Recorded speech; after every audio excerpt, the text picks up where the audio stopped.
Jérémy Pastel, bonjour. Bonjour. Merci de nous recevoir chez toi, dans ta somptueuse demeure. Bienvenue, bienvenue. Jérémy, on est ici pour parler de ton premier livre, Comment cartonner en affaires, qui, grosso modo, est un guide qui est destiné aux entrepreneurs. C'est ça. Mais là, il y a une chose qui me chicote. Cartonner. Ouais. Cartonner en affaires, on s'entend, on est au Québec. C'est un terme complètement français. On dirait que c'est un livre fait par un Français pour les Français. Ouais, j'ai entendu ça. Non, c'est un livre pour les entrepreneurs d'ici et de partout. OK. C'est un livre qui se veut international. Cartonner. Cartonner, c'est ma touche française. Oui, mais qu'est-ce que ça veut dire cartonner? Là? Cartonner, ça veut dire réussir. Ça veut dire faire le maximum de choses en un minimum de temps. C'est un terme qui vient de là où j'ai grandi. Oui, mais attends, tu as grandi à Paris. J'ai grandi à Paris, là. Mais attention, c'est un livre pour ici. C'est un livre pour tous ceux qui veulent réussir en affaires en Amérique du Nord, qu'ils soient français ou québécois. C'est pas un livre simplement pour les Français, écrit par un Français. Et c'est vrai que ça a du sens, mais non. C'est quoi à l'intérieur? Il n'y a pas que des termes comme ça, là? Absolument pas. Ah non? Absolument pas. OK. Et c'est un terme qui, pourquoi pas, peut être adopté par tout le monde. Pourquoi pas les Québécois? Cartonner, c'est un terme qui devient international. Alors, Jérémy, raconte-moi un pan de ton histoire pour les gens qui ne te connaissent pas. Tu es arrivé ici en 2009. C'est Tu ça. as décidé de quitter Paris pour pouvoir te lancer en entreprise. C'est ça. Pour ta compagnie que tu as fondée, Voxon Télécom. Alors, raconte-moi, comment est-ce que ça s'est passé, ce cheminement-là? Ben, très simple, je suis arrivé ici au Canada en fin 2008, début 2009. Et c'est vrai que j'avais une vision claire, c'était de monter une entreprise. Et puis rapidement, je me suis retrouvé avec pas d'argent. Pas d'argent, pourquoi? Parce que l'installation, certaines réalités, j'ai commencé avec 20 $. Alors souvent, il y avait une personne dans un événement qui me disait « Mais Jérémy, 20 $, es-tu sérieux là? Oui, mais attends, tu n'avais pas mis de l'argent de côté Si. lorsque tu as quitté Toujours, la France? pour venir ici? toujours, mais la réalité est que, et tous les immigrants le savent, lorsqu'on arrive ici, on ne connaît pas le système. On ne sait pas comment ça se passe. On découvre le terrain. Ça n'a rien à voir avec l'Europe. Et clairement, tout l'argent que j'avais mis de côté a été utilisé dans l'installation. Et ça part très vite parce que pas d'emploi, on s'installe, il faut consommer l'argent. J'ai 2 enfants et en définitive, je me suis retrouvé avec 20 $ sur la table, avec 2 choix. Mais combien est-ce que tu avais mis de côté avant de quitter la France pour venir ici au Canada? Pas énorme, quelques Ouais. milliers de dollars, OK. quelques milliers de dollars, l'équivalent de quelques milliers de dollars, parce que lorsqu'on arrive ici, on nous impose d'avoir une certaine somme d'argent pour pouvoir s'installer. Ça a été mon cas. Et puis après, c'est une somme d'argent, ce n'est pas des centaines de milliers, ce qui fait que globalement, on se retrouve avec rapidement rien si on n'a pas d'emploi. Ça a été mon cas. Ouais. Et donc, ces 2 choix, c'était démarrer une carrière standard avec un poste qu'on m'avait proposé ou accomplir mon rêve, ma vision, c'est-à-dire démarrer cette entreprise. Oui, mais en même temps, en France, qu'est-ce que tu faisais? Est-ce que tu étais entrepreneur aussi ou dans quel domaine œuvrais-tu? J'étais un aspirant entrepreneur, OK. mais je n'étais pas à la tête d'une entreprise, j'étais cadre dans plusieurs entreprises, j'étais cadre pour un grand opérateur en France, et puis je travaillais également pour l'équivalent de la Poste française, pour les produits de nouvelles technologies. Donc rien à voir avec l'entrepreneuriat, mais j'avais ça en moi. OK. Ça a toujours été un but de démarrer une entreprise, bien que j'ai eu une première expérience entrepreneuriale tout jeune, puisqu'à 15 ans, j'ai tondu les pelouses du voisinage pour pouvoir m'acheter mes baskets. Donc, tu ne viens pas d'une famille d'entrepreneurs, Non. mais tu as toujours eu ce désir-là. Toujours. Pourquoi choisir l'entrepreneuriat? Je crois que l'entrepreneuriat m'a choisi dans le sens où j'ai toujours vu dans les entreprises dans lesquelles j'ai évolué ce qu'on pouvait améliorer, ce qu'on pouvait faire différemment. J'ai toujours été créatif. Et c'est vrai qu'en analysant les différents marchés, je suis arrivé au Canada, au Québec précisément, après avoir analysé et compris qu'il y avait une place pour une entreprise alternative au niveau de la téléphonie. Et c'est pourquoi je suis venu ici. Donc, c'est certain que je suis venu avec une analyse, mais aussi avec un désir. Donc, l'entrepreneuriat m'a choisi puisque j'ai vu l'opportunité qu'il y avait d'entreprendre. Donc, Jérémy, on pourrait considérer que tu es un entrepreneur qui réussit bien. Explique-moi, quel est ton plus grand secret? Est-ce qu'on le retrouve dans ton livre, par On exemple? le retrouve dans mon livre, j'explique plusieurs éléments. Je crois que l'élément le plus important, il y en a 2 d'ailleurs que je pourrais évoquer, mais le plus important, c'est l'écoute. Savoir écouter le marché, écouter son interlocuteur, écouter ce qui est dit, ce qui n'est pas dit. Je développe une partie dans le livre sur l'intelligence émotionnelle, qui est quelque chose qui manque beaucoup à certains entrepreneurs et qui permet effectivement, lorsqu'on l'a, de comprendre ce qui n'est pas dit et d'avancer plus vite. Et toi, comment tu l'as développé, ton intelligence émotionnelle? Est-ce que ça vient de ta famille, tes parents, ton épouse? Oui, je crois que c'est le côté féminin qu'on peut avoir. Moi, j'ai toujours été entouré de femmes. Je suis très à l'écoute de ce que mon épouse me dit, mes filles, mes sœurs à l'époque, ma mère. Et c'est certain que cette intelligence émotionnelle, on la développe avec l'expérience. Et surtout en étant attentif. Et donc, en définitive, c'est quelque chose de très important. L'écoute, ce qu'on dit, ce qu'on ne dit pas, avec le body language, avec la façon de s'exprimer, la façon de bouger, et puis également ce que la personne ressent. C'est un élément important en affaires pour pouvoir avancer. Et puis on traite avec des êtres humains aussi. Là, important. Oui, complètement. Et Jérémy, là, je t'emmène sur un autre point, peut-être sur un point un peu plus personnel. Bon, ça fait 13 ans que tu es marié avec ta femme, 2 petites filles. Dis-moi, comment est-ce que tu réussis d'allier ça, là, cette carrière qui est comme d'entrepreneur, d'homme d'affaires, et ta vie en tant que père et mari? Chen, c'est pas simple. C'est pas simple parce que c'est beaucoup de travail, c'est ma passion. Donc le travail, je ne le sens pas, mais les gens autour de soi le sentent.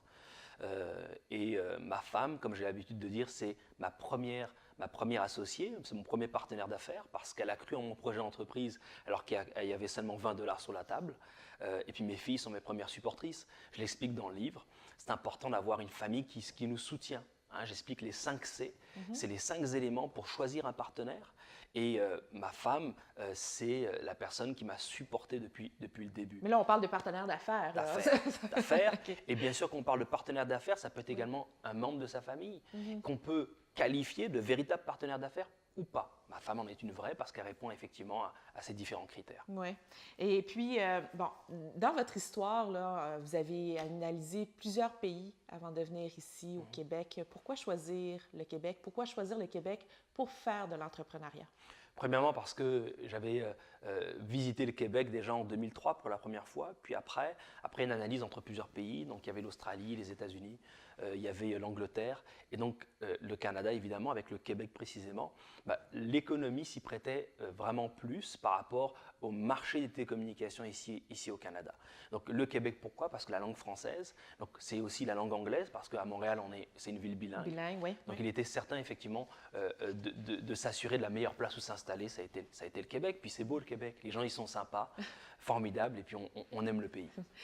Jérémy, il y a une partie dans ton livre que j'aime bien, c'est d'ailleurs à la page 113, on dit « Bâtir solidement sa situation financière pour la gérer ». Puis là-dedans, tu donnes 20 points à éviter pour ne pas avoir un score de crédit. Pourquoi est-ce que tu as décidé d'axer autant sur le mode de financement pour les entrepreneurs dans ton livre? Quand je suis arrivé au Canada, ça a été très difficile de s'adapter au système financier qui est totalement différent de l'Europe ici.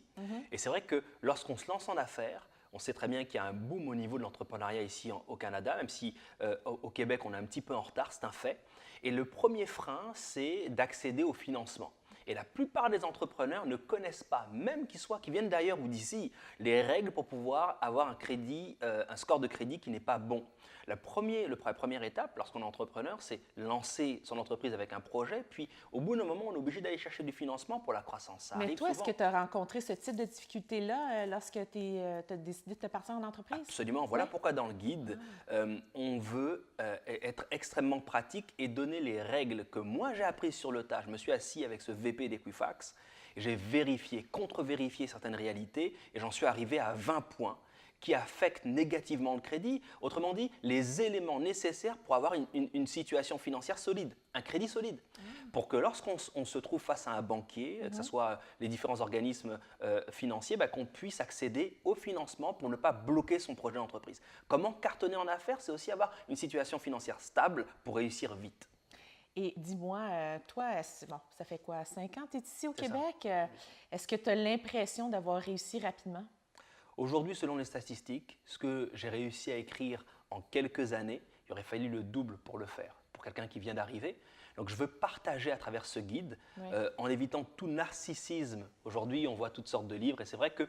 On parle beaucoup de soi, là, c'est ça. Exactement. On se met en scène. Là, on se met en scène et je crois que je veux éviter l'hypocrisie. J'aime pas ça, Chen, je suis quelqu'un de très vrai.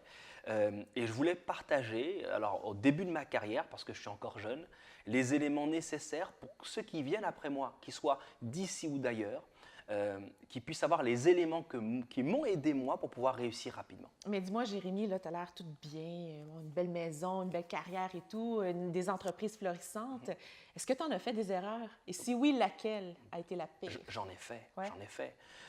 J'explique dans le livre, et je suis extrêmement explicite à l'intérieur, comment choisir ses partenaires d'affaires.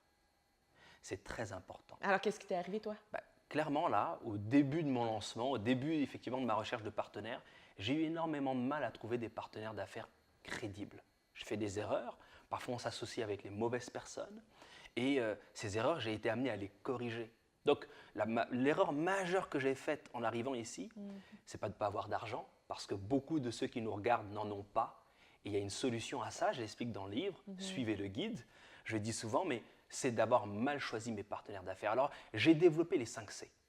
Comment choisir son partenaire d'affaires pour être certain d'avoir du succès. Mais dis-moi, est-ce que c'est pas propre aux nouveaux arrivants, justement, de ne pas avoir un bon entourage? Parce que c'est normal, on ne connaît personne, on arrive ici. C'est normal de faire ce genre d'erreur-là aussi. Pas seulement. Voilà pourquoi ceux qui disent que c'est un livre de français pour les Français se trompent. Oui. Parce qu'on soit québécois, canadien, nord-américain, français, africain, n'importe où, qu'on vienne de différents horizons, on peut être ici et être mal entouré. Mal entouré, ça veut dire quoi, Chan? Ça veut dire croire qu'on peut faire affaire avec son ami et ne pas vérifier la crédibilité de cet ami. Croire que l'entrepreneuriat, c'est une aventure amicale. C'est faux. Et dans le guide, je développe comment bien choisir son partenaire avec 5 éléments capitaux. Alors dis-moi, Jérémy, est-ce que tu as faim? Ouais, Ouais? j'ai faim. Bon, ben, on va pouvoir en parler un peu plus de ton livre au resto. Allons-y. Et bien s'entourer. C'est important également parce que si on est mal entouré, on peut être le meilleur du monde. On ne va pas forcément aller loin. Jérémy, crois-tu aux voyantes? Ah, sérieux?